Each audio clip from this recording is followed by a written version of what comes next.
Berita Indonesia Link, beritanya orang Indonesia. Jangan lupa subscribe ya.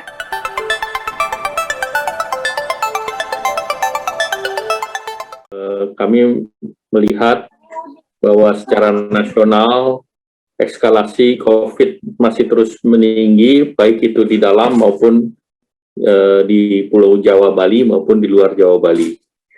Nah, dari assessment yang ada secara nasional, konfirmasi harian ada kenaikan 43,97% dan dari segi kematian naik 56% dan rawat inap naik 13%.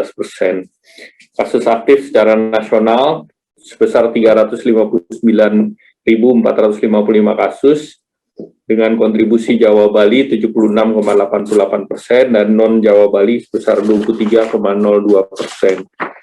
Nah, kemudian berdasarkan data-data, kita melihat bahwa kabupaten yang berada di level 4 di luar Jawa Bali terus mengalami peningkatan. Per Juli ada 30 kabupaten kota tanggal 1 Juli, kemudian meningkat menjadi 43 kabupaten kota di 5 Juli, dan pada tanggal 8 Juli meningkat lagi menjadi 51 kabupaten kota. Kemudian kasus aktif juga mengalami peningkatan dari 50.513 pada tanggal 27 Juni, naik pada tanggal 5 Juli menjadi 67.891 kasus, dan kembali naik pada 8 Juli menjadi 82.711 kasus. Dan kita lihat juga beberapa BOR meningkat, walaupun di luar Jawa Bali rata-rata alokasi dari rumah sakit antara 10 sampai dengan 20%.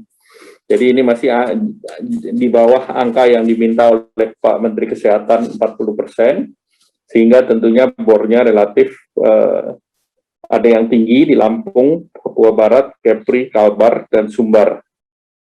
Nah, dari hasil analisa dengan memperhatikan varian daripada Delta, kita melihat dari 43 kabupaten kota dalam evaluasi yang dilakukan secara harian, maka dianalisa lagi 23 kabupaten kota di luar Jawa Bali, dan dari analisa tersebut 19 kabupaten kota BOR-nya di atas 65%, dan vaksinasi relatif di bawah 50%.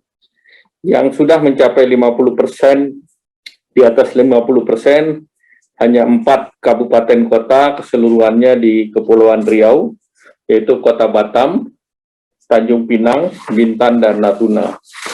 Nah, kalau kita lihat dari berdasarkan parameter untuk PPKM darurat, di mana level assessment-nya di level 4, BOR-nya di atas 65%, dan kasus naik signifikan, dan capaian vaksinasi kurang dari 50%, maka pemerintah mendorong beberapa daerah untuk berlakukan PPKM darurat.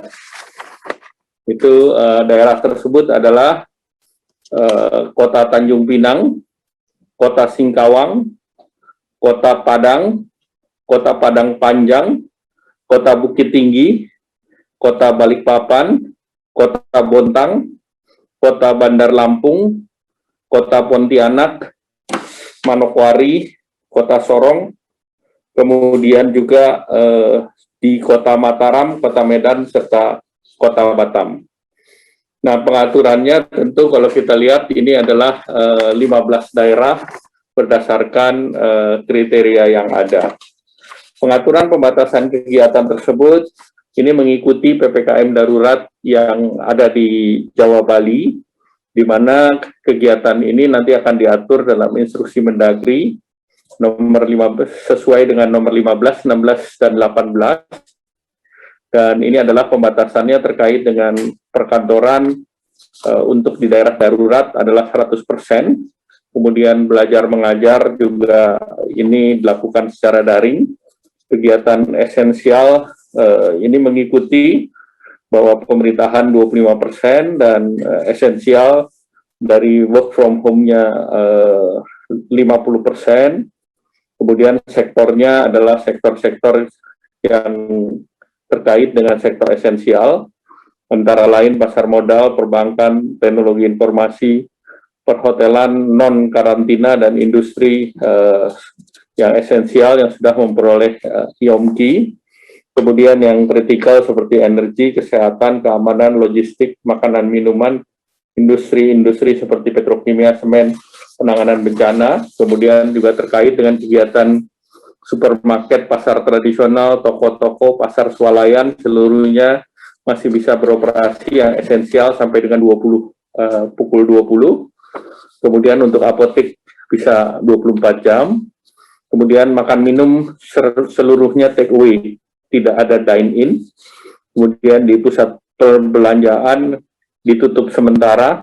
Kemudian tentunya apabila ada akses tetap untuk restoran, supermarket, pasar swalayan tetap dibuka untuk 50% kapasitas. Kemudian kegiatan konstruksi berjalan terus. Kemudian kegiatan ibadah sesuai dengan surat dengan kegiatan ibadah untuk tidak mengadakan kegiatan peribadatan, dan ini tentunya selama PPKM darurat dioptimalkan pelaksanaan ibadah di rumah. Kemudian kegiatan di publik seluruhnya ditutup sementara.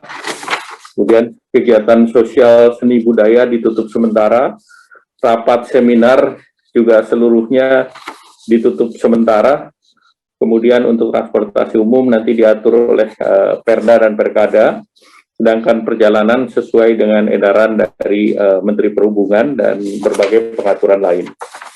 Nah, terkait dalam pelaksanaan PPKM darurat, nanti terkait dengan tingkat kepatuhan, Kepala BNPB akan menyampaikan. Kemudian terkait dengan kewajiban testing, ini sudah ada dalam instruksi Mendagri yang tanggal 17 kemarin, di mana ada kewajiban untuk daerah-daerah itu melakukan testing.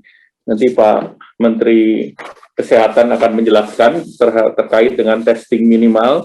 Memang dengan adanya testing minimal per hari ini, maka tentunya akan ada ditemukan hal yang positif. Jadi ini adalah suatu hal yang lumrah. Dengan peningkatan testing, ini meningkatkan tracing, tentu akan ada kenaikan daripada kasus positif yang bisa terjaring. Nah, selanjutnya terkait dengan dukungan APBN, pemerintah dalam pelaksanaan PPKM darurat ini sedang mempersiapkan bantuan beras dari Bulog sebesar 10 kg. Ini yang diberikan kepada 10 juta program KPM yang menerima PKH dan 10 juta KPM penerima program BST. Jadi pemerintah menyiapkan untuk 20 juta dengan 10 kg. Nah, ini sedang dalam proses di Bulog dan di Kementerian Keuangan. Selain itu, pemerintah juga mendorong program yang ada di Kementerian Koperasi UMKM, yaitu bantuan produktif uang muka sebesar 1,2 juta untuk 3 juta pengusaha kecil UMKM, ataupun ini didorong diutamakan di daerah-daerah yang dilaksanakan PPKM darurat. Dan ini program akan segera dipersiapkan oleh Kementerian Koperasi dan UMKM.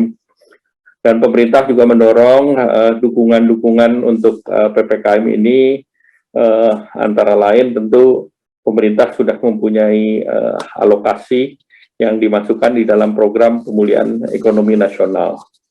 Nah, selanjutnya nanti Bapak Menteri Kesehatan juga akan menjelaskan bahwa arahan Bapak Presiden bahwa vaksinasi ketiga booster untuk tenaga kesehatan ini juga akan segera diatur oleh Pak Menteri Kesehatan, oleh Kementerian Kesehatan, dan ini diharapkan booster ini bisa dilakukan untuk 1,47 tenaga kesehatan yang tentunya bisa diharapkan ini bisa meningkatkan imunitas daripada tenaga kesehatan kita yang ada di frontline.